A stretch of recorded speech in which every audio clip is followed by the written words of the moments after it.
right. Hey, Internet. Eric here. And as you can see, I am not here alone. I have not done an interview, oh God, probably since February.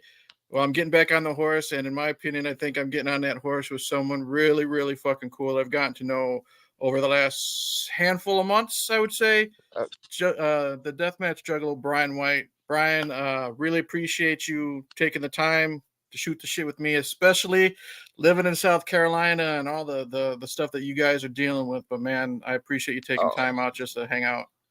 I appreciate you inviting me. It takes your mind off of things for a little bit because it's really chaotic here. Like people are just trying to beat everybody. The gas stations to the grocery stores are actually closed, but the gas Mm-hmm. stations and all that. This hurricane, we were in South Carolina. We were not prepared for this one in the upstate because we're not used to them coming hurricanes coming this close inland. You know Mm-hmm. what I mean? So it was definitely different for us. Yeah, yeah. I couldn't imagine. I've seen some pictures, and like I told you before we went live, I talked to a friend who lives where you're from, and it's kind of like wintertime. You're never prepared for that shit to come your way, and then Never. you just gotta deal with that hand that God gives you. You know what I mean? That's right. That's right. I mean, either way, we're gonna make the best of it. What I have seen is pleasantly surprising is you're not seeing a bunch of kids with their faces in the phone like this, so they're actually doing what we did growing up, actually being Hmm. outside, being children. Exactly. Shout out to Chris out there from Match Avengers. I knew he'd be here supporting you. You were Oh on his yeah, channel he before. never fails. He never fails. That's little bro. He never fails. Uh, One thing I want to start, doing some research. You've given me some links, and I've got some links myself. And I've listened to a few podcasts. You're in your 14th or 15th year as a pro wrestler, I'm in my 14th, going on 15th year. and we'll get the stereotypical wrestling questions out of the way. When did you actually become a wrestling fan? Was it as a kid, teenager? It was. I went and seen Terry Funk wrestling one time, and I looked at my dad and I told him, I said, I want to be just like him. And my dad said, you can be anything you want to be, but you got to be better than him.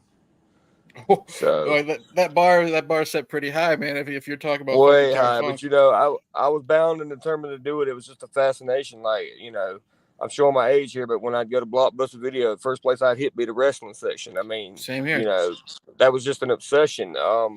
Anything wrestling. My wife still tells you I get on her nerves with it, but I watch wrestling 24/7. I talk wrestling 24/7. Anything in my Facebook feed, Hmm. it is what it is. Yeah, that's how I was too. It was for me. I loved going to the Blockbuster. And it was always like the Coliseum home videos when it was old That's WWF Bret Hart versus, even if it was like Bret Hart versus Doink was like the main event of the tape. I didn't give a shit. I was always watching those things. that's that old golden era though. I was not too keen on the golden era. I Hmm. enjoyed further back than that, the 80s. Hmm. Steamboat, um, um, Orton, all the legends before it got ridiculous. I think the golden era, they were just reaching for straws, trying to compete with WCW, and they couldn't. WCW had the NWO at that time, and they were Hmm. pounding WWF in the ratings. So, you know, um, I was a big fan of WCW as well because that was big around here. We didn't have much WWF. We didn't really Right. see them in South Carolina, really. But WCW was a big thing because the NWA came to the Greenville Memorial Auditorium a Hmm. lot when I was younger. So this is NWA WCW territory more than it is WWE. Now, what were you a fan of? Were you a fan, because you mentioned Steamboat? Were you a fan of like his type of technical style and high flying, or were you also mentioned Terry Funk? Were you just the ground and pound, beating the shit out of you type of wrestling, or a little That bit of everything? that's my style personally is the Terry Funk style. But growing up, you know, I liked Playboy Buddy Rogers. I like the old school ones. Bobo Brazil. I enjoyed watching the guys like that. Um, Randy Harley Orton's Race, dad. Harley Race. Bob Backlund. Bob Backlund is one of the best Mm-hmm. heavyweight champions of all time, in my opinion. Mm-hmm. Just my opinion. Yeah, he was But he was a big as favorite of my far as like dad's. getting introduced to hardcore, that came later on when I stayed at one of my friend's houses one night, and he had an old cable box that somehow picked up ECW, Mm-hmm. and that night it was Sandman and Tommy Dreamer fighting, and it was one of them real personal battles that like sunk you in. Like you would Mm-hmm. draw you in, and it was Mm-hmm. like, man, that's incredible. I like that. I want that. And Mm-hmm. I just continued to follow them over the years, and then it evolved. And my first deathmatch show that I ever watched was on a VHS, was XPW's Go Funk Yourself. That was Yep. my first deathmatch show I ever watched, and I fell in love with deathmatch wrestling from that day on. Oh, yeah, I'll tell you what. I've still got the DVDs. I'm one of those kind of, when it comes to like wrestling stuff, like DVDs. I'm a hoarder with that stuff. I still have my Go Funk Yourself XPW DVD, and if that's the one that got you into deathmatch wrestling, that's a really good one with Sabu versus Funk. They're tearing down the gigantic X in the backstage, and it's falling on people. Uh, Now I did some other research, and it said you started as a backyard wrestler. Is that how it I worked did. for you? I did. I started in my cousin's backyard promotion called BCW TNG. Okay. Um, what it started out with us on the trampolines, we evolved to, there was 4 trees that were perfectly placed, and we put hose pipe around it. Um, no kidding. And we laid some tires out, put some wood over it, put 1 or 2 matches stacked on it with a tarp, and we Mm-hmm. started that way. And then we evolved to where we met some friends, and we all pitched in, and we got a wrestling ring, an actual ring. Um, and then comes the SCBYWA, which is the South Carolina Backyard Wrestling Association, and Mm-hmm. that's where I people started taking notice of me. And it's still to this day, from what I've been told, and I still get messages from my buddies when they go to the athletic commission in South Carolina. There is a to show their agents to be able to identify an underground fight club. They show them one of my light bulb massacre videos, and that's how they train them to know this is backyard wrestling. This is illegal. You can't do that. I was actually going to ask you that. I have it written down here. Commission. They wanted to categorize you guys as an underground fight club type of thing. Yes, and that gave us a bad rap. So we got a cease and desist in late 2010, and Okay. then in 2011 we went indie, Mm-hmm. and it took a little bit for us to get our name off the floor, off the ground. But Mm-hmm. when we got to running, we were running in Greenwood, South Carolina primarily. Okay. At a little place called Club Chapala.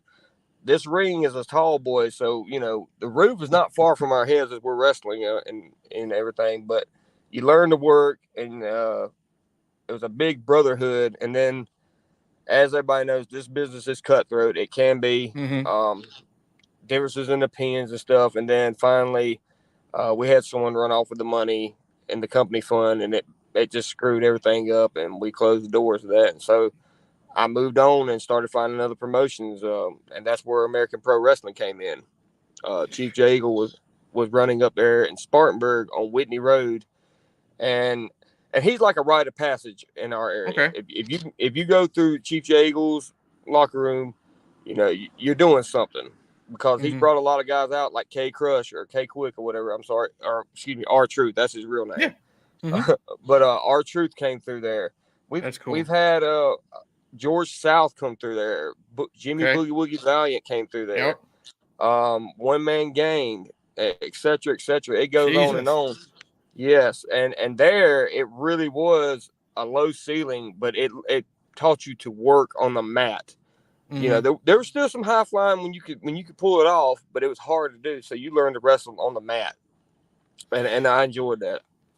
Well, one thing with you, because I also have a lot of those best of backyard wrestling DVDs when that was a big thing, and JC Bailey was on one. We've M Dog 20. He's a big name now, and with you guys, it's just you and your friends getting together.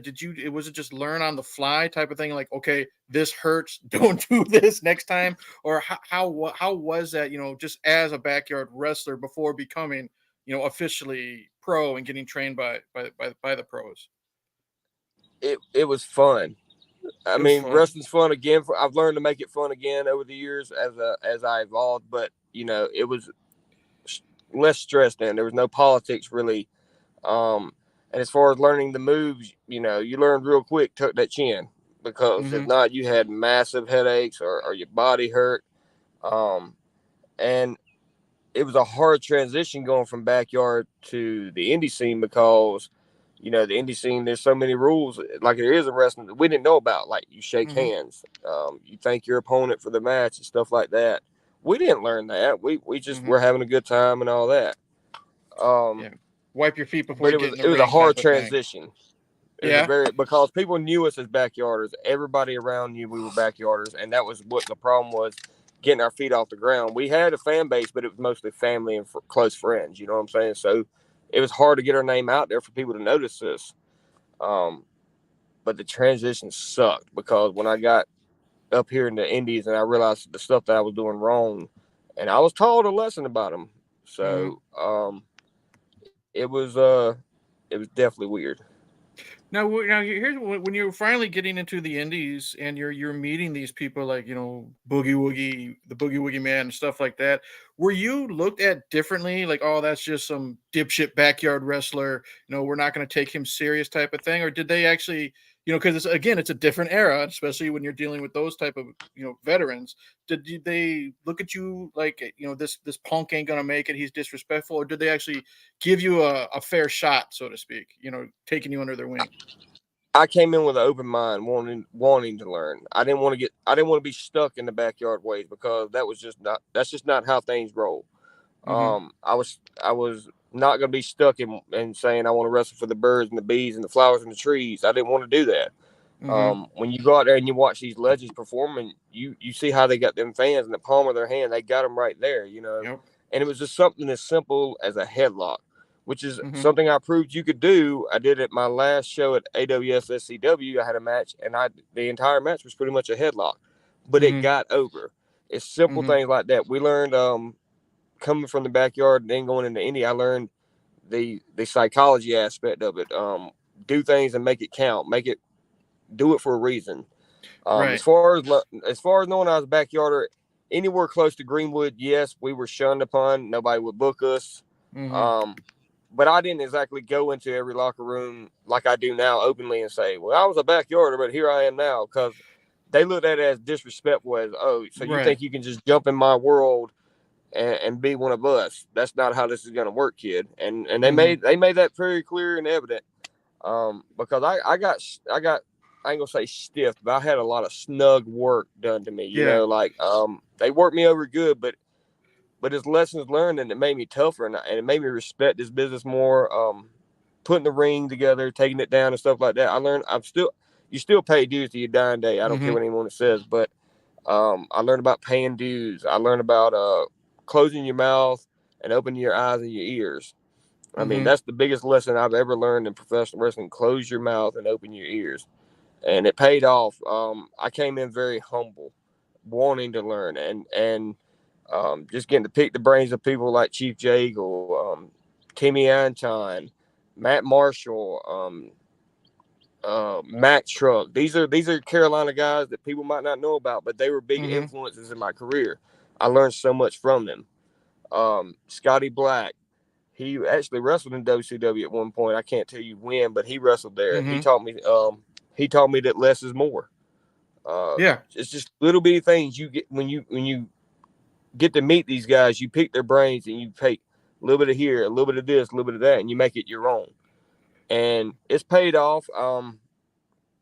Heck, being in IWA Deep South, people still think I'm a backyarder, but that's okay. I Mhm. mean, I don't care about that. This is my career, and I'm gonna do it my way as far as that goes.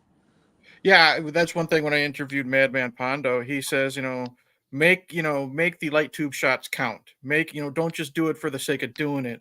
Okay, do it at this point of the match, sell it properly, and then it'll mean more, and it'll make either your comeback or the guy who hit you and getting the victory be more important than just and that's one thing that I got my buddy Patrick. He's in the chat, and he's not a wrestling guy. He didn't even know what deathmatch wrestling was, and that's what it is. It's not just a lot of outsiders, air quotes, think it's violence for the sake of violence. Some deathmatch wrestlers are like that, but there are some that like to tell that story to make it more important. You know what I mean? It's a beautiful, violent story Mm-hmm. if you do it the right way. Right. Um, and like you said with Pondo, make them two shots count. Don't just pick up cubes and smack yourself and then go smack him. And then he smacks you 5 minutes later and it's like, oh, it just took you out. You just hit Mm-hmm. yourself not even 5 minutes before that with the tube. Right. Don't do Mm-hmm. that. Right. And people say that light tubes are phasing themselves out of deathmatch wrestling. I don't believe that. I I don't think I so. I don't believe that at all. Maybe over in Japan they might steer away from it, whatever. But I don't believe that we're here in the U.S. I don't think we're going to steer away from that. If not, it's going to be some form of glass, no matter what in deathmatch. I Mm-hmm. believe. Yeah. One thing, you know, Chris is here. He's got a question for the backyard stuff. You know, do you have a toughest opponent when you're in that? You know, The toughest opponent in the backyard, Mr. MVP Corey B. He was my okay. biggest rival in BCW TNG.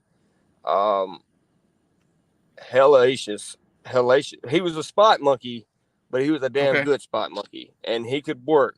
But Uh huh.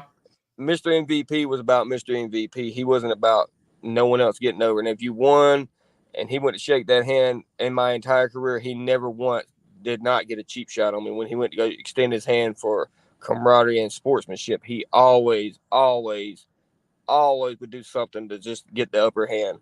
Mm-hmm. So, the ironic part about that is that's my cousin by blood, and I tell him all the time, I love my cousin, but I hate Mr. MVP. Yeah. To this day, I can't stand it. He used to come out that song by Soldier Boy or whatever, and every time I hear that song, that's all I can think about. I'm just like, oh, I don't even want to, I don't want to deal with this, Lord. Yeah. I just mentioned Patrick, and like I said, he's new to. I don't even know if I've sent him some clips. I don't know if it's his thing, type of thing. But we're gonna make you do some math. How many stitches do you think you've gotten, ballpark, in your career doing this? Never, Never, really. never. Um, my wife is my nurse, and she'll tell you super glue and Neosporin. That is my best friend. Now, I've had one surgery because of it. Mm-hmm. I was at an SCW entertainment show called Emerald City Showdown, and it was held Mm-hmm. at the Waterloo Fire Department. And people are gonna be like, Mm-hmm. "Where the hell is that?" In the middle of nowhere. Let me just go ahead and answer that for you. Yeah. I was facing a guy named Tanner Stone. We had a bad history together. We never, he never gave me the respect. I tried to give it to him, and he was just a kid that, I was just an old shit in his book that didn't know what the hell I was Mm-hmm. talking about, didn't know what I was doing. Um, and we were in the match, and he did, how KO does the cannonball into the corner. Yeah. Well, when he did that, I was too high up, and my shoulder was like this. When he came in with so much force, it popped it Oh. and took it off the bone, the meat off the bone, and separated it. And I still finished the match and won the match Mm-hmm. but that ultimately put me out of wrestling for almost a year and a half almost, and I had a referee, and that's when I got the notoriety in the indies around here for being a good ref. That's Mm-hmm. something I pride myself on. I was a damn good ref, and I learned a lot being a referee. I learned how and when to do things in the ring. I learned a tremendous lot being a zebra, and I recommend anybody before you become a wrestler, be a ref. You'd be surprised how Mm-hmm. much you will learn as a referee, because I think it was the best thing that ever happened to me, and it really made me appreciate the storytelling aspect, the psychology aspect of it. But it just taught me so much, and I recommend anybody getting into the business to do that. But as far as stitches goes, that was it, just because of the surgery. Mm-hmm. Other than that, it's super glue. Super glue. Um, what else we use? Peroxide and triple antibiotic. That is your best friend.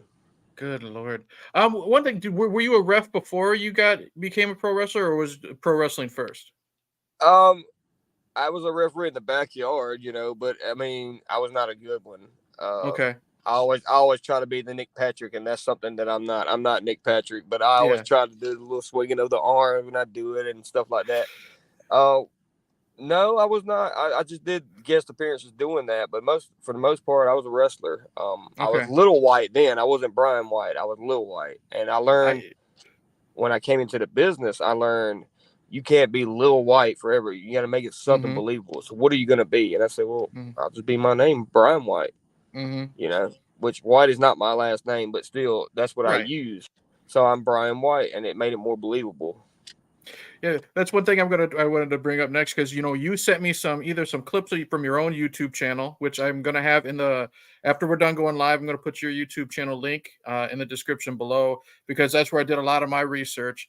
But one thing that I had to go to another channel was you mentioned SCW, and you mentioned Lightbulb Massacre 2, and and because that was the first thing you told me about when we were going to set this up. Do you have any research? Because it's kind of hard sometimes to find certain deathmatch wrestlers, like especially in the deep south, area, to find their content. And you said just look for SCW Lightbulb Massacre 2, and I did. I watched it today.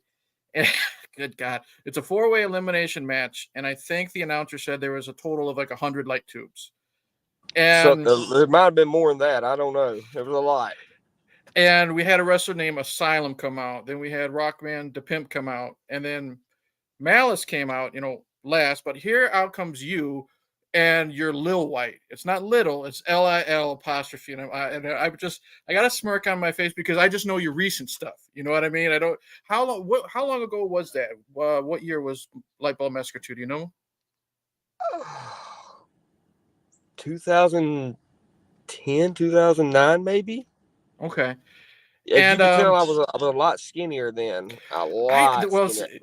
that's why I had that smirk on my face because again the name I was not expecting Lil White, and you were rail thin in my opinion. No offense, you were rail thin, but you of course No, I you're was. the only one coming out with no sleeves on. Everyone's wearing shirts, no sleeves on. I knew for a fact by the end of the match you're the only one who is doing this shit without a shirt. Okay, and I'm smiling and shaking my head and there's light tubes tied to chairs and you of course one thing about you remind me of John Rare, who we're going to get into in a little bit. You always want to try to do something at least that's memorable. You know what I mean? You don't necessarily have to win the match, but did you see when Brian White did this stupid shit type of thing, lack of a better term. And the thing that got me is again you're the only one, no shirt, and they've already destroyed God knows how many light tubes on each other. You're being picked up by your feet and you're being dragged around Bareback. across the glass. Now, to pull the curtain back a little bit, is that a spot that is planned, or is this like, hey, dude, this sounds good, we're gonna do it type of thing? That was a shoot. I did not know he was going to, but see, I was starting to, if anybody watches the video, I lost a lot of blood in that, a Yes, lot. yes. But it's like you say, I wanted to bring that shock and awe factor because it was a light tube massacre. I'm not going to sit here and pussyfoot around it. I'm going to Mm-hmm. take my damn shirt off and you're going to see what this stuff really does to you. You got to see this is real. I'm putting my body through real pain, through real agony. As far as getting Yep. dragged, Malice or AKA Eric Thompson, he was shooting on me and he dragged me through it. Luckily, there was only maybe a little pile there, so I didn't get too bad on that part, thank God. But Mm-hmm. I didn't know about that. Me and Eric didn't exactly have the best history together. Actually, I got the call to do this match right after I'd gotten out of timeout, as I call it, which is I went to county jail for some child support, and I Mm-hmm. got out and I got the call for it, and he was all worried. He contacted the booger. He's like, "Are we sure we should do this? He might be crazy or he might try to hurt me for real, whatever, and all that." And they're like, "Trust me, he'll be professional," which I was always professional. I Mm-hmm. have never took it to that level unless I had to take that level. And Mm-hmm. I wasn't going to ruin the match or the show because I had a personal vendetta against that guy. Right. It's not fair to the fans. It's not fair to the show or the promotion. You just don't do shit like that. Don't Mm-hmm. take business in your own hands. When you go into business for yourself, you make yourself look like an unprofessional prick. Right. But that part was not expected. Now, when it was down to me and him, if you watch Mm-hmm. Lightbulb Massacre 1, the opening sequence we did in Lightbulb Massacre 2 was just me and him was the exact same sequence we did the year before. The Mm-hmm. exact same moves and everything.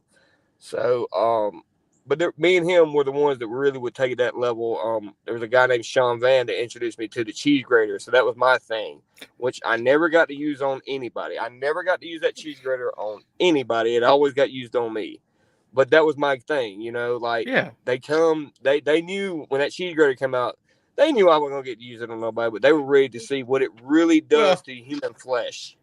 it's like the whole Ric Flair climb into the turnbuckle. He's not going to make that jump. Someone's going to throw him off. Or crazy. I don't mean this disrespectfully, but John Rare's crazy ass. When there are firecrackers, John's 90% of the time he's going to be the one throwing in the firecrackers. You know what I mean? So when you see John that, you're just waiting. John is a legend in the backyard and in Southern Deathmatch wrestling in general. But John is John, and I love him. Like I say, when we get into him, you'll hear more. I love that guy. So yeah, to say that I wasn't trying to be like him would be telling you a lie, because a lot of my stuff I did, I tried to mimic him. mm-hmm. Yeah. Like when he One was thing, Thumbtack Jack, I tried to be Thumbtack Jack in my own little way. But there's only one true Thumbtack Jack, and I'm not talking about the right? one from Germany that everyone knows. I'm Mm-hmm. talking about John Rare.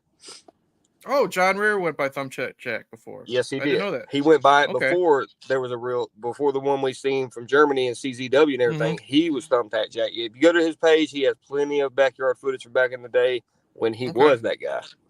Okay. One thing, because we're gonna jump into when I finally, air quotes, found out who you were. But before we, which was last year's Carnage Cup, Patrick, again, like I said, he's the newbie. He says light bulb matches are insane and really dangerous. How do you honestly? How do you prep for something like this? Because glass is unpredictable, especially when Uh, also with, stuff you do with John. You've done a fire match with John, and that shit, especially when it's windy, is unpredictable. How do you, or how are you able to prepare, if you can at all? Or is it just like fingers crossed, let's do this type of thing? it's one of the things you need to physically and mentally prepare yourself for. When I say Mm-hmm. mentally, it's gonna hurt. You know it's gonna Right. hurt, but there's no way around that. You're just gonna have to take that pain with it. Mm-hmm. Physically, you just got to be a tough SOB. You just got to learn how to take an ass whooping and give one too. Mm-hmm. Um, but I think it was more mental for me than anything. But I was lucky before I faced John in Mm-hmm. that match. I had already done them light bulb massacre match. Now I'd never done much with fire, which is the Yeah. most unpredictable shit in the world. I don't like fire and I don't like needles. I know that sounds crazy with all the tattoos I have, but I hate Mm-hmm. needles and I hate that. Yeah. Yeah, That's see, one. Chris knows what I'm talking about because John burned my balls in our match, by the way, in our first death I match together. I'll tell you what. Next time you go on YouTube, you're gonna see like 3 or 4 different comments from me, because I was going through those, and one of them is, well, let's get to John Rare right now. That that crazy bastard.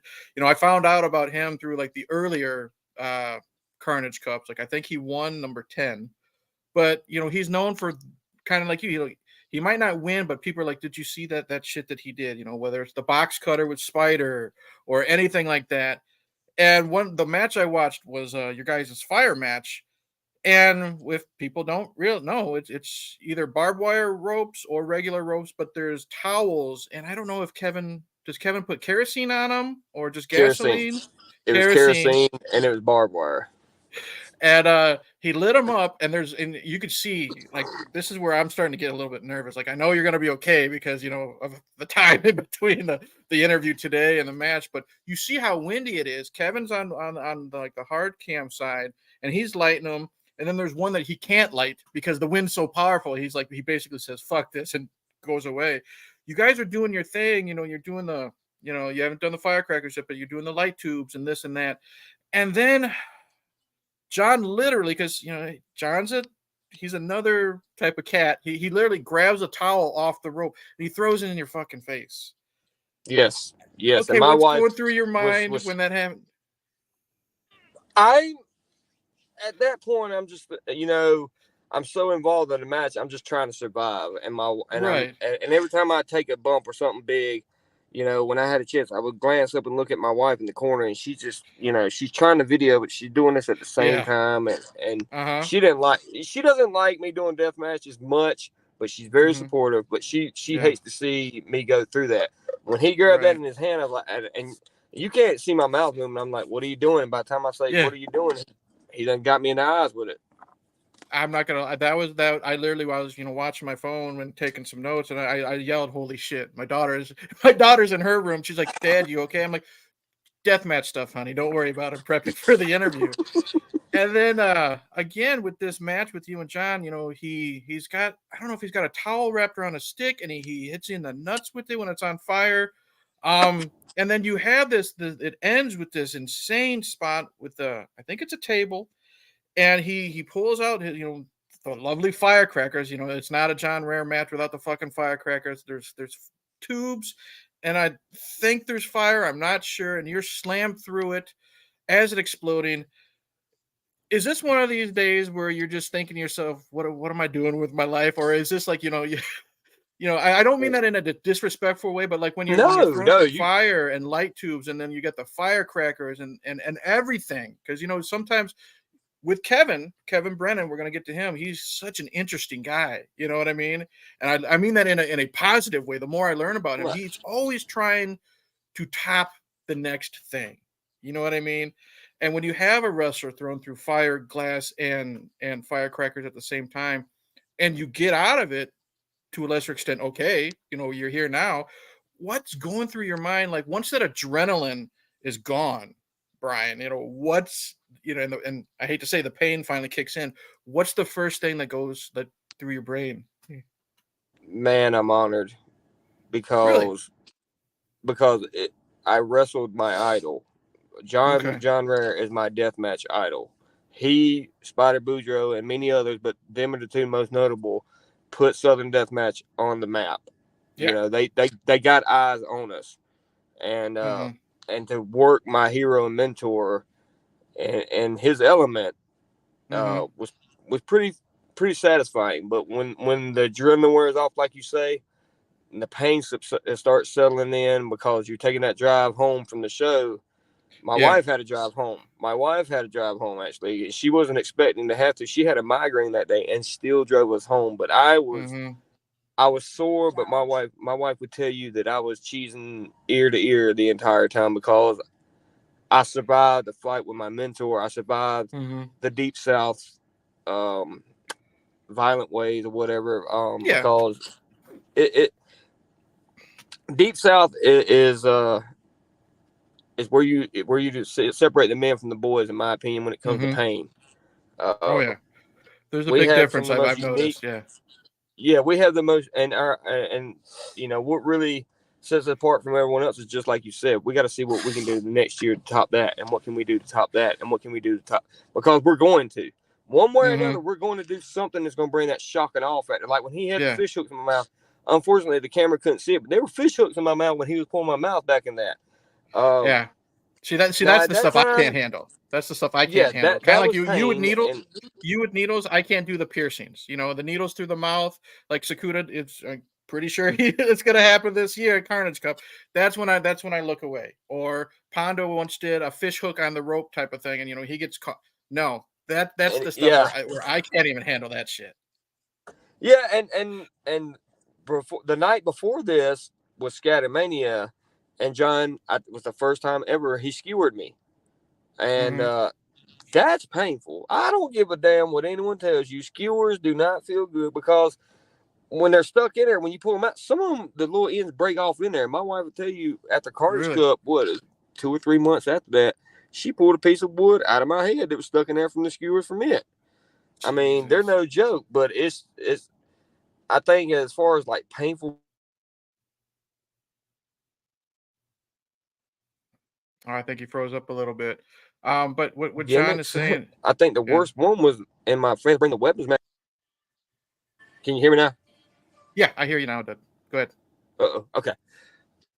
Okay. So in that match against Chewy, a fan Yeah, we're gonna talk had about some that. kind Go of ahead. concoction. Okay. Well, no. If you want to wait on it, we can wait on it. Okay, yeah, wait on that one, but we'll go ahead and jump into Carnage Cup. But one thing about the skewers is that is scary, like the unpredictability. Like I saw, there's a match for XPW which Sage Sin. She had one broken off in her arm, and it was so deep she couldn't get it. The referee literally, with his teeth to pull it out. It's just the unpredictability. And we're gonna go to Carnage Cup 13 now. This is where I found out about who Brian White was. I would never heard of you before. All right. And I know of IW Deep South. I've seen a lot of the Carnage Cups. I saw the previous one, 12, where Chewy won. Um, and the opening rounds or the opening matches are three ways. So three wrestlers, one person gets eliminated, the next two people move on. and you have it's Lil Sicko, it's yourself, and John Rare. And In if the people Saul don't, Deathmatch. yeah, it's a The final. Saw This was Forever death the match. final one. Yeah, yeah, everything's a final one when it comes to Saw death matches and John. Um, and what people don't realize, it's razor wire ropes. Razor wire scares the shit out of me. Me It too. just looks mean. You know what I mean? And what other, the pads are pulled up from the ropes. We have to bring in the fire again. John Rare's got his firecrackers.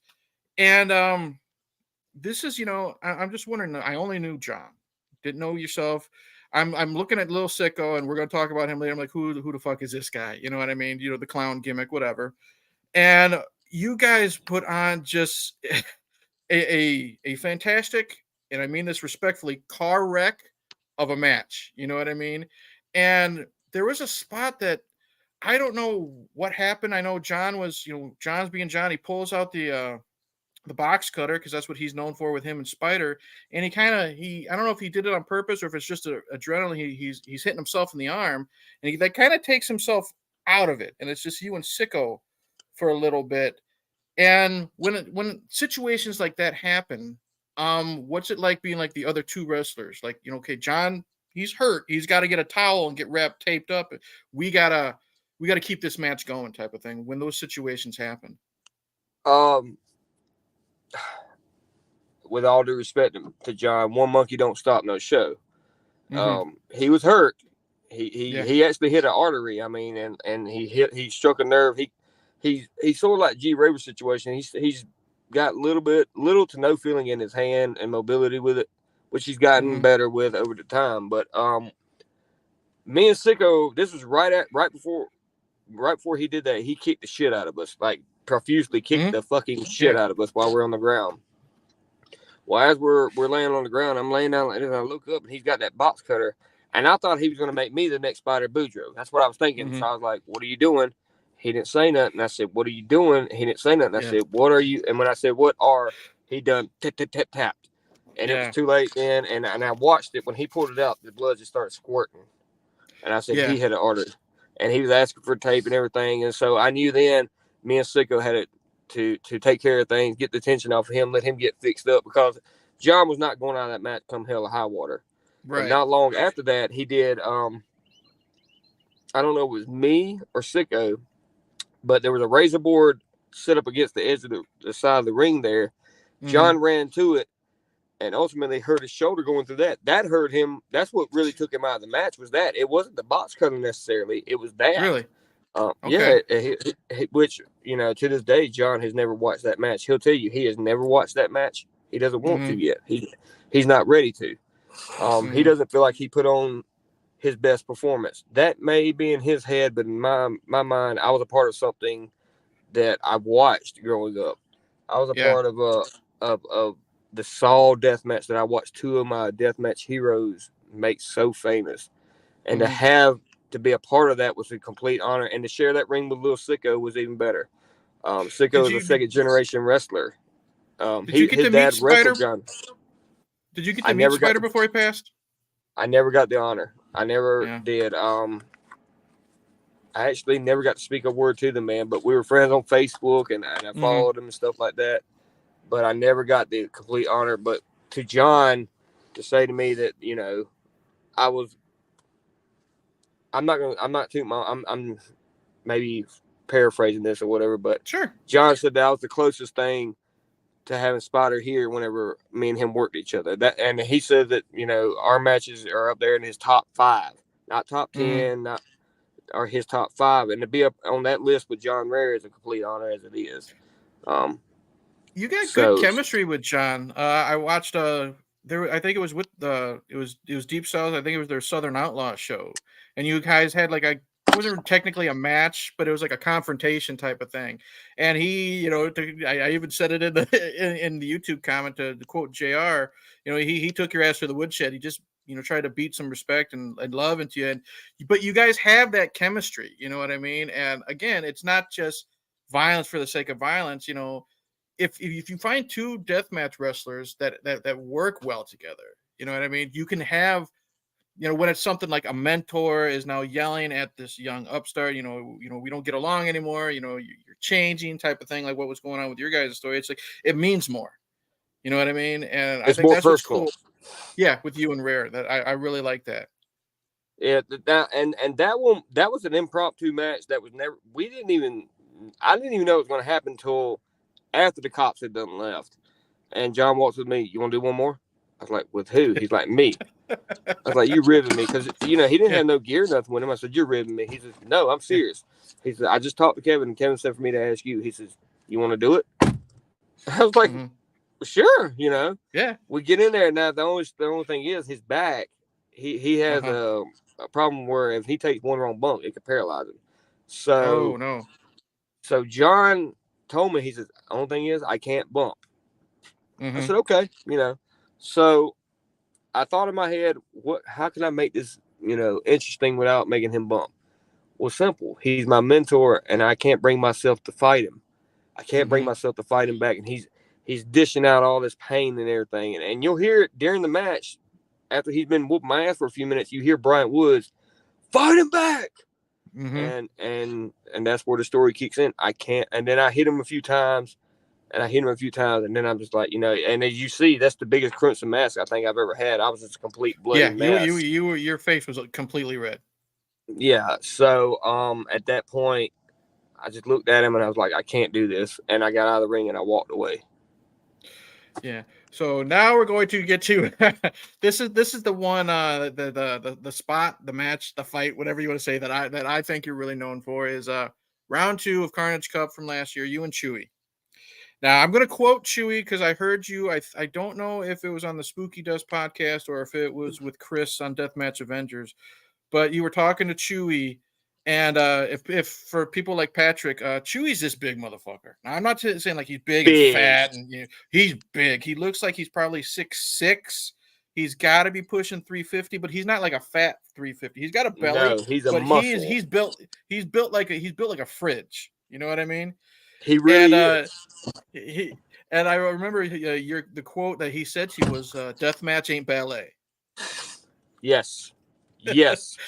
He taught me a lesson that day, and I'm gonna tell you what lesson that was, and I'm not ashamed to admit it. That was the first, besides John Mayer, that was one of the biggest names I had ever worked at that point. Mm-hmm. Um, and to have Chewy, when you know, uh, kayfabe dead. I'm not gonna say it. I mean, kayfabe dead. But we were back there talking. I was like, "So what do you want to do? Mm-hmm. We'll call it out there, kid. We'll call it out there." I said, "Well, just remember, I got a wife and kids and a shoot job. I gotta go back to. Don't worry, kid. I got this. You just follow my lead." And we get out there, and by that time we get to our match, Chewy's pretty much shit Yeah, faced, drunk. and he's drinking during the fight. He's got one of Yes, those.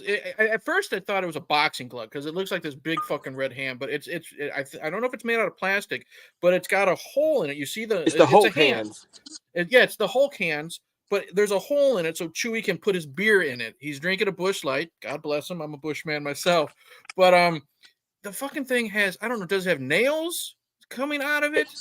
16 penny nails hanging out of it, And and that was he where no. that was already scared enough that he was drunk going down there. And this is the fans bring the weapon, and he's looking around this day, and you can't hear him on camera, but I heard it clear as day. Oh, kid, you're gonna fucking hate this. And he, when he got on the mic, he was, bless his heart, belligerent. You couldn't really. He's like, Yeah, what the fuck is yeah, this? And I was like, what? And he hits me with the starts off, hit me with the can on the sticks or whatever, the cut in half cans. Um, yeah. I was cringing at that that was a part. little snug, and then It he did picks look. me up and he slams me with it. He does the necro butcher body slams me with the tubes and stuff. Um, so then we get it to the outside, and he feeds me so Yeah. many times, and I didn't. My brain just wasn't catching up with me, and he fed me many times trying to get me to take over. When I did, I didn't do it long enough, I guess, and he got me back. And when he got me on the ground, when he put the pumpkin on my head and smashed it, Yeah. it started getting snugger and snugger. I was like, "Fuck, he's drunk. He don't realize how snug he's been." But you know what? I'm tough enough. I'll take it. Hmm. Well, Yeah. my back from round one in the Saw match was already messed up. Right. Like a lot of blood, a lot of cuts and everything. Well, he sees this concoction Well, one thing, that hold on. catch. What people don't realize is the Carnage Cup is literally in the middle of the woods. Okay, so you have a Literally. ring, but there are no mats. So when Brian's talked about him and Chewy fighting outside, they're fighting outside in the grass, sticks, dirt. You know what I mean? So okay, I just Gimmicks wanted that to have already been explain. broken. Yeah, and fans bring the weapons match to me is probably, in my opinion, if I'm a deathmatch wrestler, the scariest match I could get into because as a Especially Deep deathmatch fan, South. as a deathmatch fan myself, we're crazy as fuck. But when you go to the Deep South stuff, It gets they insane. really don't give a shit. So Right. go ahead, Brian. Go ahead, continue. So I'm already hurting from round one when I Mm-hmm. faced Sicko and John Randall match, which me, in round one it was three ways, and one would be eliminated, the other two would move on, Right. and then round two was singles. Well, as he's done beating my ass with the pumpkin, I'm laying Yep. there, I'm sitting there, and I see him pick up this cauldron. And I seen it when I came to the ring, but I didn't know what was in it. And I'm gonna tell y'all what it was in just a second. But he proceeds to walk over to me, and Blake O is there. Anybody that knows him, he has a YouTube page Yep. full of I know Blake. deathmatch stuff. Blake O says, "Pour it on him, man. Fuck him up, man." You always see Blake with his little selfie stick, getting the good shots. Yeah. So he pours it on me. Y'all, the scream that I let out Yeah. was my soul leaving my body. That scream was legit. That was legit pain that I have never Mm-hmm. felt in my life. Mm-hmm. Then after the match, I come to find out Captain York Terry, by the way, he's one of our announcers now. He made Okay. that gimmick. He makes a lot of our fuckery that we have there. In that thing was ghost pepper hot sauce, rubbing alcohol, lemon juice, and salt. And that was poured on my open cuts. And the sad part is the salt made it stick worse. Yeah. So the match is over, and you can even see Chewy's face, like the fuck, whenever it happens. But Yeah. that was legit pain. Like I Yeah. felt every bit of that. You can tell because it's poured on you, and you can kind of look like you can tell by your body language. Oh, Chewy, hurry up, fucking pin me! Hurry up, fucking pin me! Right, and he But wanted to do the puto, yeah, puto, he was yelling. He was yelling to the crowd. He was hitting you with I don't remember what it was, but he was hitting you with a pool something, noodle. and it was like it was hit after hit after hit, and you could just say, just fucking pin me. You know what I mean? That's what I He was waiting. I pins was you. like, you're just making I this know. worse. Please pin me. He pins you, and then you get up and go. You're out of there. Chewy looks surprised, and then even the referee, God bless her, she just goes like this. You know what I mean? But the thing is, after you told me, we were messaging each other, and you told me that it had that ghost pepper hot sauce. I'm like, and what people don't realize, remember, when it comes to a deathmatch tournament, it's usually all the same day. Like sometimes Kevin has 2-day tournaments. I'm a big fan of the 1-day tournament. You know what I mean? And that's what it was with you. So you might have gone back after your first match, got a little cleaned up, but you're still coming out with the cuts and everything, and the rubbing alcohol and the salt and the ghost pepper sauce. It's just like it's another thing that again with that I'll say with Kevin is you don't know what goes through that man's head when it comes to the gimmicks, and again, he's always trying to top himself, but you always know there's going to be something that you're going to be talking about. And again, with when it comes to you, Brian, again, it was a great tournament. But again, I'm just thinking to myself after I watched it that one day, I'm like, what the fuck was in all that? Because Chris Kloss didn't mention it, Larry Legend didn't mention it when they were doing commentary, but I knew for a fact because it was weird because it just looks clear when it's getting poured on you initially, but then there's like this orange glop that falls on you, and that's got to be the ghost pepper sauce mixed in with the salt. And to me, it looked kind of like vomit. You know what I mean? So I'm wondering what the hell is in this, and whatever the hell it was, I knew it hurt because you just got the fuck out of there after you And it's got quicker. pinned. And my wife was the first one on the scene when I got up to the top of the hill. She was sitting there waiting on me with a bottle of water, and people were trying to help out. And she didn't mean no harm by it, but I told her that I don't trust just anybody working on me. Mm-hmm. So she's my nurse, and when it happened, she was there and people were trying to do it. She's like, "Get the fuck out of the way. Let me take care of him. I know what he needs, how to handle him." And she was getting the water on me and stuff. um, she was legit scared for me. Like, she didn't know Oh, I what bet. the fuck had happened. Like, what I didn't even know what was in that thing. Like I say, I didn't even know. So that was a Hmm. surprise to me.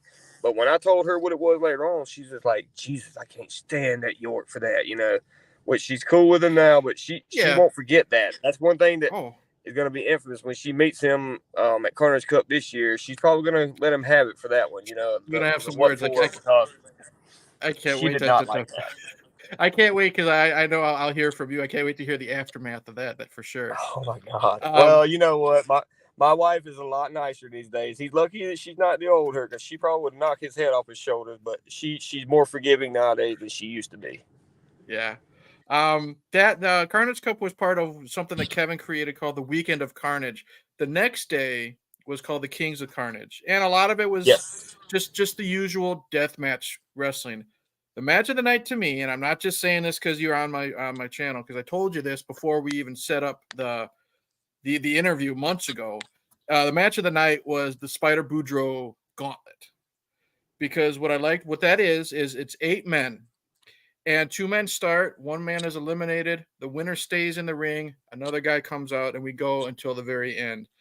And there was Mac 10, Redneck Rebel, Billy Moore, Obey.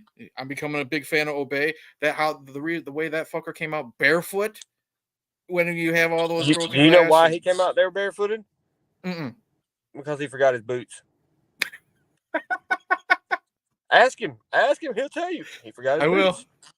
That's hilarious. We had a Jimmy Controversy, Hardcore Hillbilly, and then you came out. You were air quotes the lucky one. You drew number 8. But Redneck Rebel was kicking ass. That's my best Obey. friend in the whole world. Me and him have been wrestling together since I started. So Really? I brought Okay. him to Deep South. Yeah, I brought him to Deep South with me because that's my best. And I told him if I ever made it sort of close to being big or in the big leagues in its own way, you're coming with me. And he came Mm-hmm. with me, and that was his shining moment. His first taste of death match came at Softcore Cup, which we're not going to talk about that event. I don't ever want to talk about that event. It was the worst event in IWA Deep South history, in my opinion. Um, I've heard stories. We'll uh, leave it at that. yeah, let's just leave it at that. That's best left. Just I don't even want to talk about that one. But I got him into not the business, but I got him into IWA with me, and he showed out. And this Mm-hmm. year Yeah. he's gonna be in day 2 at the or day 1. It's the shit cup or whatever. But he's in a drunken Taipei death match. Yeah, yeah. And anybody knows anything about that is the men will take a shot, start Mm-hmm. fighting, they'll take another shot, and they'll keep fighting. I mean, and that calls for some hilarious stuff. It calls Yeah. for some dangerous stuff. It calls for a lot of blood because everybody knows alcohol thins your blood out. But I Yep. think if anybody can handle it, Redneck Rebel can handle it. That's where, like I said, I knew I don't know how to say this, but like I knew a lot of the older wrestlers from older Carnage Cups of like Spider and John and stuff like that. But Carnage Cup 13 and Kings of Carnage, I found out about Redneck Rebel. Billy Moore is pretty good. Again, Obey. I do kind of wish Redneck Rebel beat Obey, because I think it would have been funny to see Redneck Rebel versus a hardcore hillbilly. Just gimmicks alone. But hardcore hillbilly came out, and he beat Obey. He beats Jimmy Controversy, and now it's you and him. And it was for I he to me it seemed like he kind of handed your ass to you, and you got lucky with the choke. But I want to say this again. It's kind of like the John Rare confrontation. If you have that chemistry, and I want to say this now, I've never talked to Hillbilly online or anything like that. I think that guy is a lot better than people give him credit for. He Agreed. comes out. I think what it is, it's the gimmick. You know, a lot of people, they already look down on deathmatch wrestling. They really look down on Deep South deathmatch wrestling. You have a guy coming out in overalls, the hardcore hillbilly. It's usually got the stars and bars, or a MAGA flag, and they just think, and he's a big dude. They just think he's just like some dumb country bumpkin. You know what I mean? Far from it. Drew And is in far from that. the thing is, in XPW, they never really gave him a time to shine, because he's with Necro, and Necro's going to get all the glory as he should. But Hillbilly was just there kind of for the comedy. You know what I mean, or to get the shit beat out of him. And I really became a fan of him during this gauntlet because it shows that he can go. You know what I mean? And that's what I really like between you and him. Like, even though he had the upper hand for a lot of it, you got that choke on him, and then he still did that backsplash bump on you. You know what I mean? He's a big dude. He's got to be And there's glass 350. and all kinds of fuckery that from the previous laying in the middle there. But I held on for dear life. I was not letting go. And that's Like, one thing that people don't realize when it's this gauntlet, like in between the death matches, they always have the ring crew sweeping everything out. In this gauntlet match, everything stayed in the ring. So, Redneck Rebel, who had 3 matches, he's dealing with the stuff in the glass. Hardcore Hillbilly, he had 3 matches. He's dealing with the stuff that's already broken in the ring. And then you come out and you're shirtless, like always, and you're rolling around in this already broken glass and thumbtacks and stuff like that.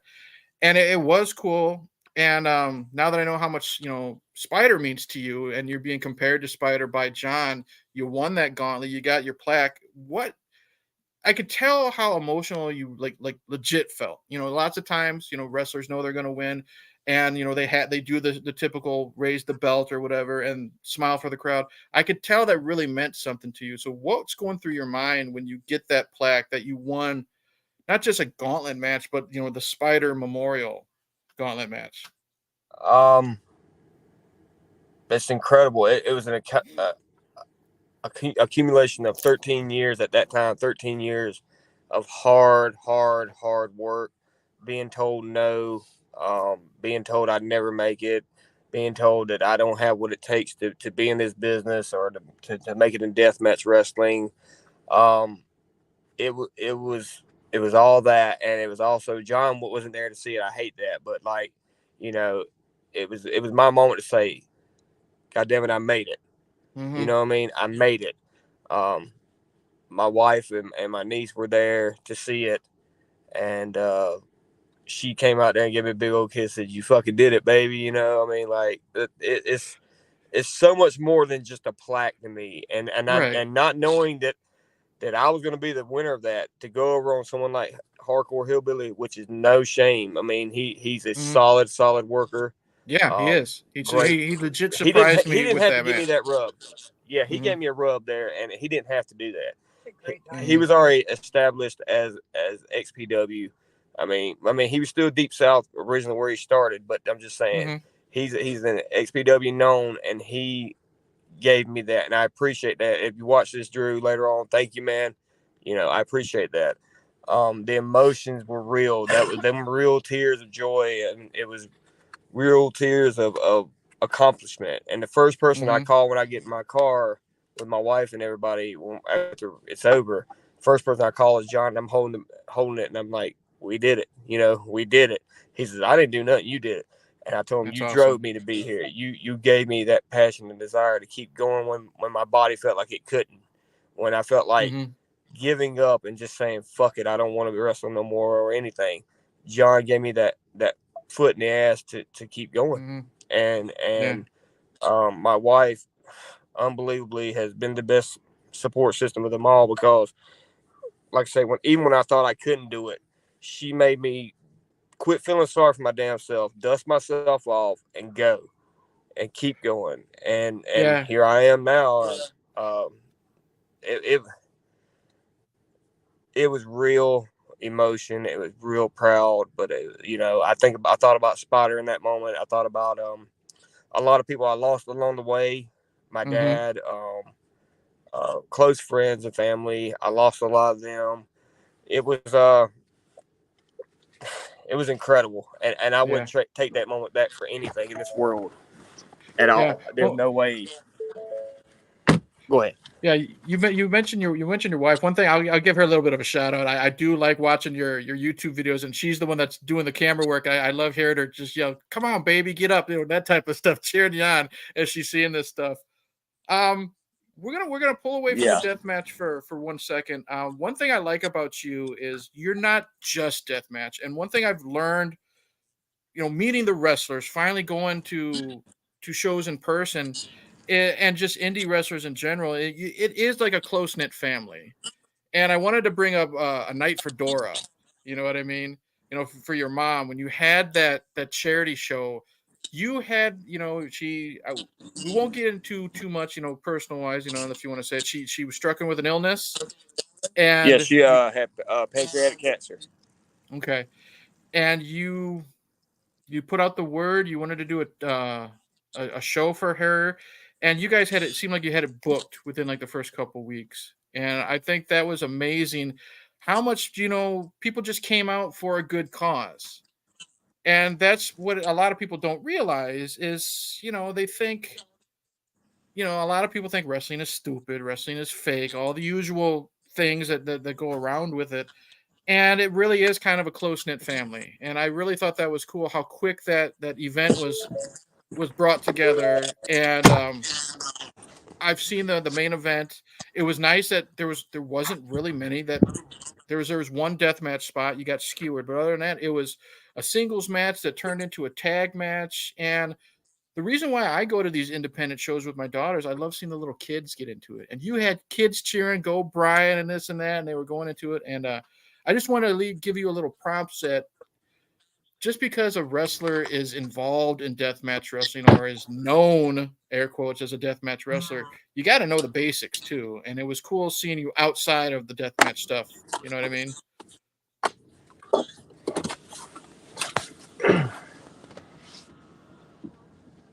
I'm losing you there, buddy. Oh, well, what I was Okay, there saying we go. There we is, go. okay, what I was saying was it's cool to see that, you know, even though a wrestler is known, air quotes, as a deathmatch wrestler, or that's what the majority of their career seems to be, it was cool seeing you just to be, aside from the skewer spot, you know, just it's traditional wrestling.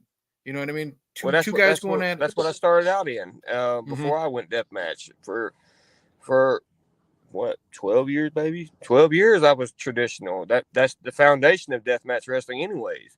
Mm-hmm. Um, and a lot of people say, well, you know, a deathmatch is supposed to be the accumulation of a story, and it should be the big finisher to one. Well, that's in the traditional genre. In deathmatch genre, we're telling a beautiful, violent story. It's not just Mm-hmm. constantly picking up a gimmick and smashing each other with it. We actually tell a story behind it. Mm-hmm. But that match particularly was the first match I ever performed in front of my mother. Um, Mm-hmm. she was, you know, at that time she was very, very, very, very, very sick, and she still made it there. Mm-hmm. But the update on that, she's actually Yeah, cancer free now. that's She's awesome, dude. doing amazing. She's thriving. Yeah. She's getting ready to go to rehab to get herself well to go home. Mm-hmm. And when we talked to her, me and my wife talked to her yesterday, and she was just in such good spirits. So Yeah. God is good, and good is God all the time. If it wasn't for Him, this wouldn't be possible. But that night was very special to me. I want to thank Sheik and Eric Riker and AWS and SCW for allowing me Mm-hmm. to have that show. They didn't charge me a dime. They didn't charge me Mm-hmm. not one dime. That's And the awesome. money went straight to my mother that night. It was in her hands that night, and it helped her with some prescriptions and stuff like that. So, um, it is a big family. We're one Mm-hmm. big disorganized maybe sometimes, and we might Yeah. bicker, but we're Right. family. And Yeah. that proved to me that night that wrestling is more than just a sport. It is one big family.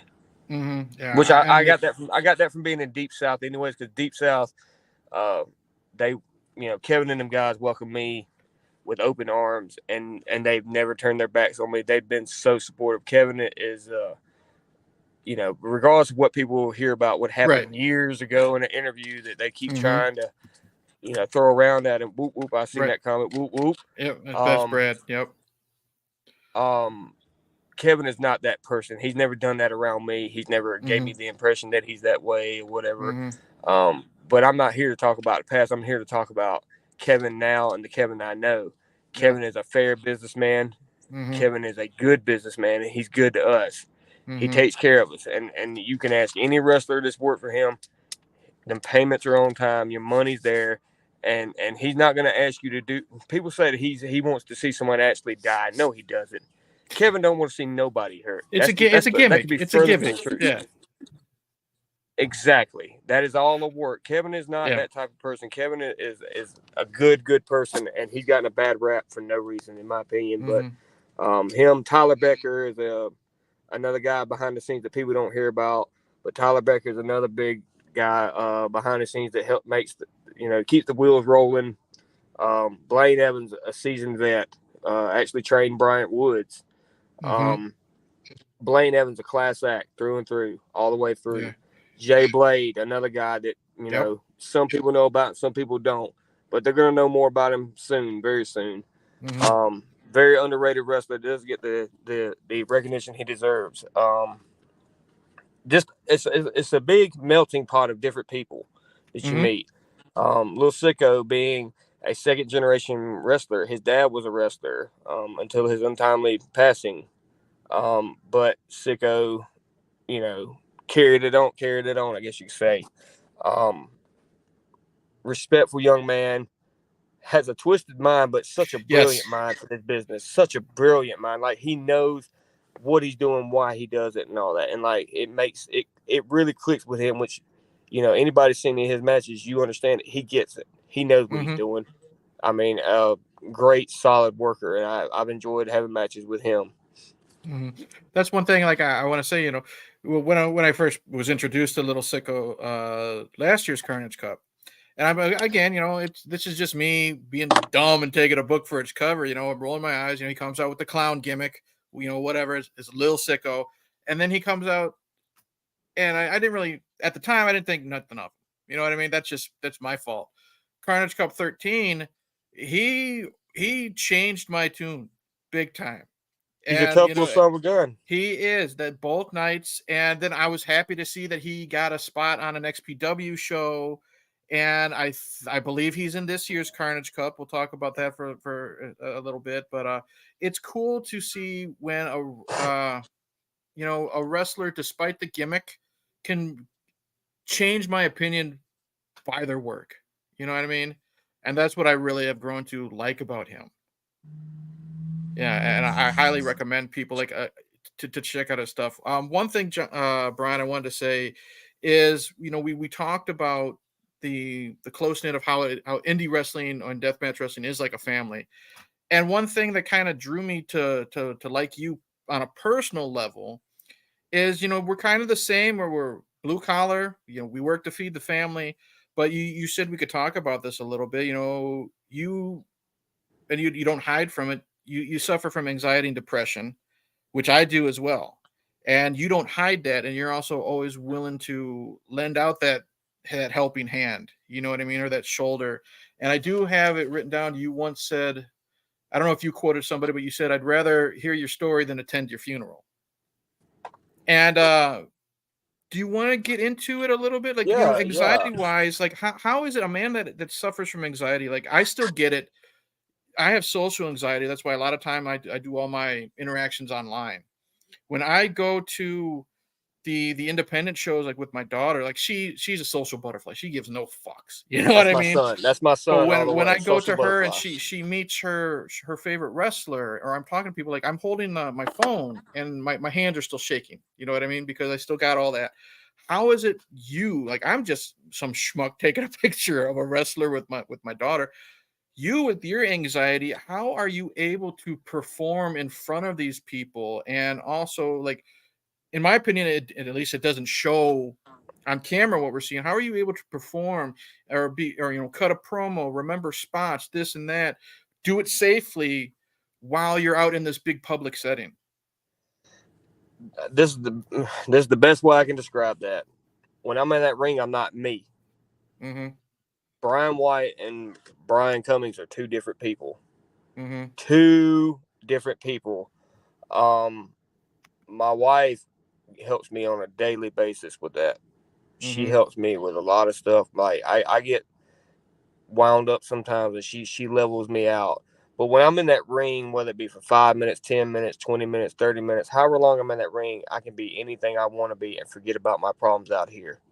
And for that time being, I can bring a little joy. If someone in that front row was just thinking about, God, how am I going to pay this bill or whatever? If I could Mm-hmm. take their mind away from that for 5, 10 minutes, however long I'm in that ring, Mm-hmm. that's an accomplishment in itself. I've already won, regardless if I Yeah. physically win the match, I've already won. Outside of that, my wife keeps me grounded. My Mhm. faith keeps me grounded big time.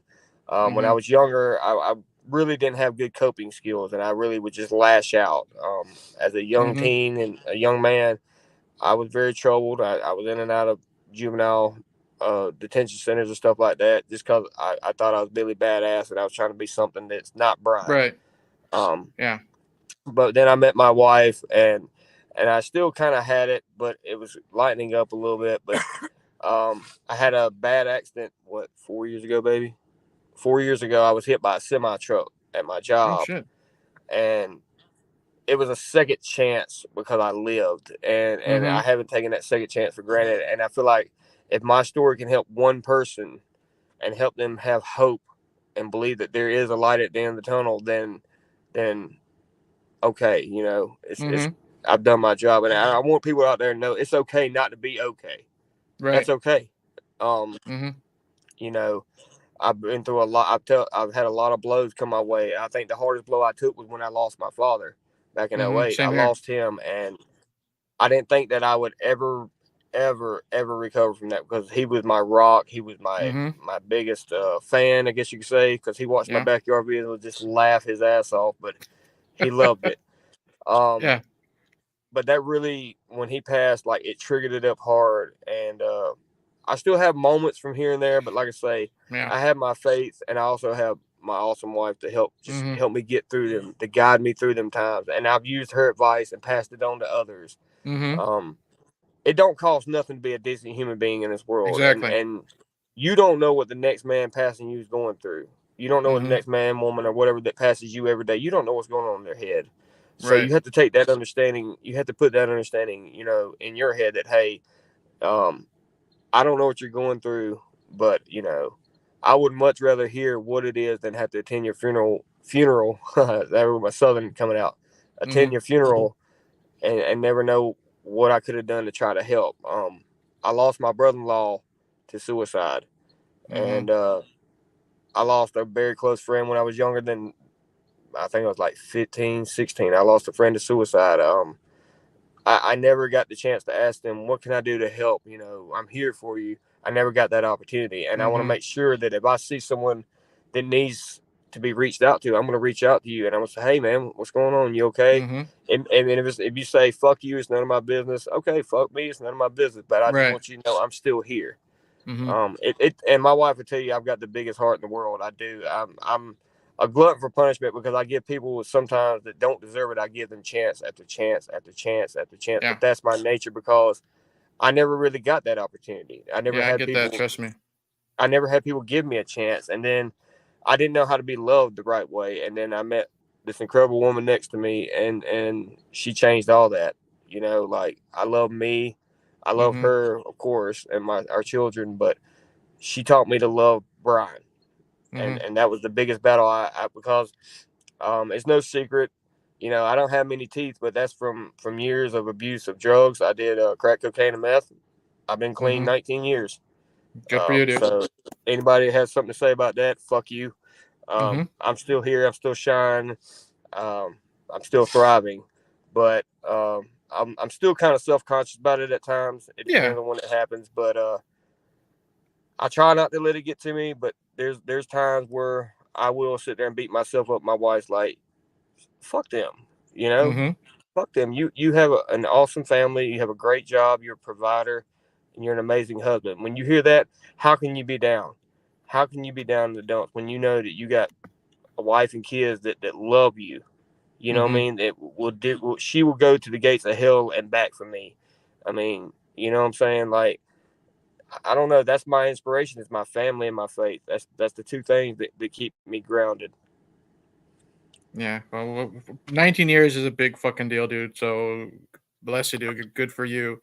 And Thank I'll you. say this, like, on a personal level, like, I know for a fact how you are, because there's been times when you and me have just checked in on each other through Messenger. You know what I mean? And Hmm. sometimes that's just all Yep. it takes. So I Yeah. personally Just let want to somebody know thank you you. Thank care. Yeah, I personally want to thank you for the times you've checked in on me. So Absolutely. And I do it again. I mean, yeah. that's what I try to tell people. That's why I say I would rather hear your story than attend your funeral. If Mm-hmm. I can if you can talk to me and you feel just a little bit better, that's awesome. I know that I reached out to you and you know that you're loved and you are Mm-hmm. worth it and you are someone. You know what I mean? That's all it takes. Sometimes someone wants to know that they exist Yeah. because they feel like they're in a tunnel or in a hole, excuse me, and they're screaming and no Mm-hmm. one's there to listen. Yeah. Um, and I want everybody to know that brighter days are coming. It's not going to be easy, and the climb to the top of that mountain, it's hard. It's full of so many obstacles and so much pain and suffering. But when you get to the top, man, that view, wow, it's just amazing. It's incredible. Yeah. And I'll say this, people talk about, men, men being men. We don't talk about our feelings and all that. There's nothing wrong with, reaching out. You know what I mean? So if you feel the need to That's what do we're it, supposed just to do it. do. Yeah. I wish more men would realize that we don't have you don't have to be so damn tough. That's why I say it's okay not to be okay. Mm-hmm. I mean, you don't. I'm not saying you have to reach out to your homies and your boys and say, "Oh man, I got this going on in my head and all that." No, you don't necessarily Right. have to. But if you have a significant other or a family member that you trust, confide in them. Yep. Confide in. Now, I still confide in my wife about any and everything, but sometimes I'll go to John and just ask for some advice or something. That's why I say he's more than just a mentor. He's a father figure slash Yeah. brother. You know what I mean? I mean, he's given me a lot of solid advice, and I'm thankful to have him in my life. I'm thankful for everyone in my life. Mm-hmm. Everyone came into my life for a reason, and people that aren't in my life are not there for a reason, and I know that. Yeah. Um, I may not know it at that moment, but I know that the good Lord was saying, "Hey, you don't need that in your life right now." Right. So, just always remember it's okay not to be okay, but reach out and talk to someone. And if you Mm-hmm. don't talk to anyone, I don't know. A lot of people are not very religious in the deathmatch genre. They're not, you know, um, faith oriented. But for Mm-hmm. me personally, I say give it to the good Lord. Mm-hmm. Um, lay it at His feet and leave it there and let Him take care of it. He'll take care of it. I promise you. No matter what, it's Mm-hmm. just like the old. There was a little thing my grandma had on her wall. It was the set of footprints in the sand. It said Yep. there was two My mom sets of had that too. footprints. Yeah. And in them hardest times, He picked me up and He carried me. You know what I'm Mm-hmm. saying? So just remember that. I mean, and if you don't, just whatever you believe in, just believe in something, and always remember it's okay not to be okay, and reach out to somebody. Yeah, thanks for saying that. We're gonna wind down now. I've kept you on for a while. These now I'm gonna go through is this question here I ask every single interview subject on my channel. It sounds a little morbid.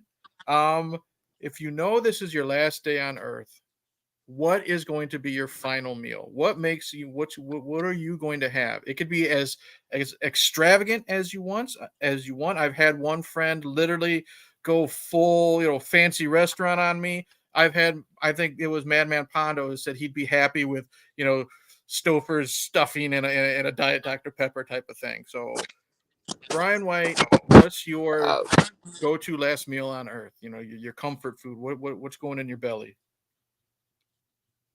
my last meal is going to be my wife's meatloaf. My wife has the best meatloaf in the freaking world, along with her homemade mashed potatoes. That just goes awesome with it. That is my meal, Yeah. most W- definitely. It's going to be her meatloaf. Is it lumpy mashed potatoes, or you gotta have without the lumps? No, she does homemade mashed potatoes. Sometimes do you do it with skin? Sometimes no. She does everything from scratch though. Like Oh. it's just I don't know. I told her, and it takes a lot for me to admit it, but like Hmm. hers is better than my grandmother's and my mom's both. So that should tell you how much her meatloaf means to me. That's awesome. Um, what is one thing? Because like I said, I've said it before. There's a stigma with deathmatch wrestlers. There's a stigma with people who just live in the deep south. Combine them. There's a stigma with people who work for Kevin Brennan. What's one thing people might not realize about the man behind Brian White?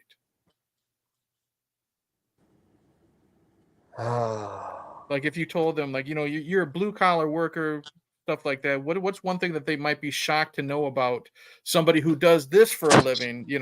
deathmatch stuff in the Deep South, what's one thing that could be a surprise to them if you pulled back the curtains and got to know the man?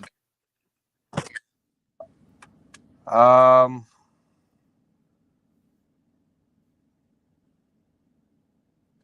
that wrestling saved my life, man. Wrestling and the good Lord saved my life. When I didn't have a pot to piss in and a one to throw it out of, at the end of the day, I had professional wrestling. I always had that, and that's where I told you earlier, whether it be Mm-hmm. 5 minutes, 10 minutes, however long I was in that ring, I can forget about all my problems out here and be anything and anybody I wanted to be. Um, I'm a survivor. Yeah. I won't give up no matter what's thrown my way. Mm-hmm. I have to fight with everything that's in my power because I got a lot more riding on than people think. I've got two sons that need to know that you can't give up, and no matter what, you got to keep fighting because you know life is worth it if you Mm-hmm. just give it a chance. That's my Yeah. thing. Life is worth it. So if you want to learn something about me, uh, Mm-hmm. uh,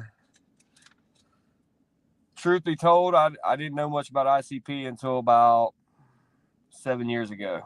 Mm-hmm. Yeah. So that was a gimmick that just came up, and now Mm-hmm. I live it. I mean, I know about Yeah. them now and everything. Don't get me wrong, but at that time, no, I didn't know nothing about them. I'm just an old country boy from Donald's, blue collar, um, Southern conservative. Southern conservative, Mm-hmm. Yeah. I'm a firm believer and don't tread on me and stuff like that. But that's something that people may not know about me. Okay. Let's just say it's one of those days you're not hurting. Okay. The body's actually for some reason feeling great. You got the house to yourself. Maybe the wife's out with girlfriends for the weekend. What does the man behind Brian White? What do you do to relax if you have like that one day or that one weekend? Like you're not working. You know, nothing's going wrong with the house or the current situation. What does the man behind Brian White do to relax and just chill and veg? Make My himself wife already knows. comfortable. My wife already knows what I'm gonna say. I sit around and I study wrestling. I Really? study. Okay. I do. I watched a lot of old wrestling, a lot of it. Um, I'll do that, and I hang out with my corgi Finley. That's my boy. Mhm. We just do our thing. I am a homebody. I'm a very private person. As far as you wouldn't believe that considering my social media, but I am a very private person. But in Mhm. that time, I study old school wrestling and hang out with my corgi Finley. That's awesome, dude. One last question, and then we'll get you to do some plugs. What do you do honestly after it's a tournament like Carnage Cup 13 or for the one that's coming up next month? Whether you win or lose, just doesn't matter. What do you do to unwind? You know what I mean? Once the adrenaline is off, does it take a lot to just unwind and move on, or does it take a long time for the adrenaline to get out of your body? No, it starts settling in once you hit that interstate from McKenzie, Tennessee. When you hit that interstate, that's when the Hmm. pain starts settling in. What do? I go back to work the next day like I did. I just go straight Yeah. to work and go at it. You know what I mean? Because real life doesn't take no days off, whereas Right. wrestling can. But real life doesn't take any days off. So I go back to work. I do Okay. learn not to lay on my back when I'm sleeping and stuff like that because sometimes you get stuck to the mattress. So I learned to sleep on my belly, which is not a good thing for me. I hate sleeping on my Hmm. belly. But that's what I do. I go straight back to work and just play through the pain. Yeah. Well, that's honestly, this has been to me. This has been a great interview, Brian. I appreciate everything. This is your time to shout out anybody you want to shout out. Plug any appearances. I know you got Carnage Cup next month. Floor is yours, dude. Okay. First of all, you can catch me on social medias at the Brian White. Should be under the Deathmatch Juggalo on Facebook. I'm on Instagram as well. Just type in the hashtag Boo if you love it. And Hmm. it should show something of me somewhere because I use that hashtag a lot. The next show I've got coming up is October 12th at SWA Wrestling in Georgia. It's going to be a big show, biggest one of the year for them. It's like their WrestleMania. After that is Carnage Cup pay-per-view, which will be live on streamxpw.com. If Mm-hmm. not, you can go to Eventbrite and get tickets for it. It's a 2-day show in McKenzie, Tennessee. But if you can't catch it, get it on streamxpw.com. Yeah. You have to get it because I'm telling you, we have a stacked field this year. 18 of the most sadistic, twisted people you've ever seen in your life. We have Masada. We have Mickey Knuckles. We got Neil Diamond Cutter, Satu Jin, Bryant Mm-hmm. Woods, my IWA Deep South heavyweight champion, my champion. I'm telling you, that is the man to carry IWA into the next era. Mm-hmm. But we've got a lot of a stacked card for that. The matches are really going to be exciting, and I hope that people can make it out to it. I have that coming up, and that's pretty much going to be what I do from here on out. After Carnage Cup, it'll probably be just SWA in Georgia for a little while. AWS and SCW, I hope they're doing well with their shows. I will not be attending no more of their shows for a little while. Mm-hmm. But I do wish them well. SNEW as well, I wish them well. But that's pretty much where you can catch me. And like I say, catch my YouTube. I'm always after matches. I try to Yep. upload them and get them on here. If not, they're on the Brian White page. You can catch them on there.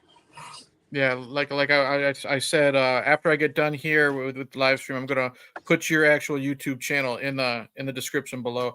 I'll tell you what, when I've seen the roster of people that are gonna be at this year's Carnage Cup, I am praying, God bless you, pray because of the aftermath. But my fingers are crossed. And I'm praying that I get to see you either against Masada or Neil Diamond Cutter, or God bless her, fresh off her tournament of death win, you against Mickey Knuckles. So fingers are crossed for Right. that. Well, y'all just But if anybody wants to find out what we got going on, go to the IWA Deep South Facebook page and Instagram. mhm, We're updating daily about the yep, matches and everything. Catch it. Like I say, if you can't be there in person, get it on streamxpw.com. You won't regret it. yeah, and it's always like I said. Kevin Brennan is always trying to top each Carnage Cup, and he's gonna have a hell of a time trying to top last year's. But I know for a fucking fact he'll find a way to do it. So with that, I am going to I personally hope I thank. can, and I hope. Go ahead, Brian. Well, I hope that I give you all something to talk about and something memorable. I hope that we all do because every man on that roster is more than deserving of being where they're at in the positions they're in. So shout out to my Deep South brothers, love you guys. Um, and one real quick shout out to Scott Green and Jackie over at SWA. Want to thank you guys for welcoming me into your locker room. It's been a pleasure so far. I can't wait to see what the future holds for us. So thank you guys for welcoming me into your home. That's awesome. I want to personally thank Deathmatch Juggalo, Brian White for taking the time out. And again, like I said, dealing with all the shit that's going on in South Carolina, I really appreciate the fact that you're still willing to shoot the shit for me, 90 minutes. Thank you to everybody that's been in the chat. And just again, thank you, Brian, for being you, for those DMs, just checking in, seeing how it's going. I'm always there too. And like I said, check out the description below, and I will have Brian's YouTube channel, and he is on all social media. So thank you to everyone in the chat, and I'll see you in the next one. Cheers.